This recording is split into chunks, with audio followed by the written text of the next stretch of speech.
You haven't seen any marriage books from me because I don't talk about it a whole lot. Well, because I just think it's so not, like a lot of the stuff that I read, I'm like, wow, okay, it's not, Nick is not my God. Jesus is my God. I am not expecting from Nick what I will only get from God. Nick is not expecting from me what he will only get from God. And the thing that has brought us together is a love and an intimacy built on fulfilling the mission of God. So I was like so committed to singleness. I never thought that I was going to get married. And looking back, it probably had more to do with self-protection because in that time, it required a very different level of dealing with the past abuse and the brokenness in my past. And of course, you know, God takes things layer by layer. So when I was single, there was a degree of what he would deal with. And then when I got engaged, and then when I got married, and then when I had children, at every level, there's been deeper levels of healing.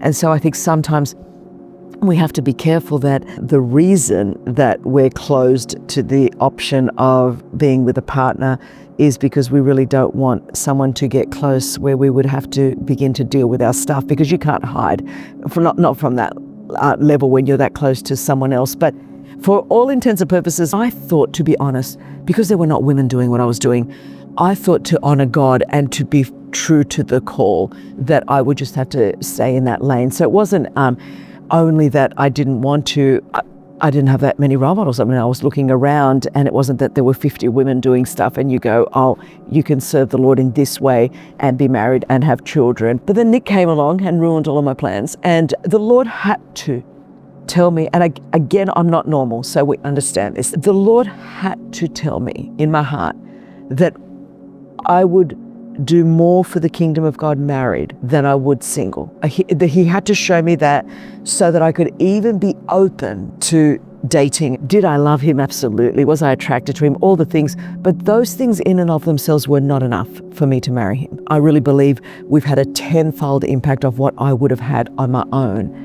And that is the thing, like our very unusual out-of-the-box life has worked because we never wanted anything normal. We were both as all in as it gets. There was no catch up. I was running 1,000,000 miles an hour towards Jesus before we married. Nick was running 1,000,000 miles an hour towards Jesus. Our paths intersected doing what we were always doing. And so when they intersected, we just kept doing what we were always doing, which is running 1,000,000 miles an hour towards Jesus. We just never let a lot of things become issues because we were about the Father's business, and we still are. 30 years later, 2 daughters later, we still are, and we've had a wild ride, and God has given us way exceeded anything I could have ever imagined.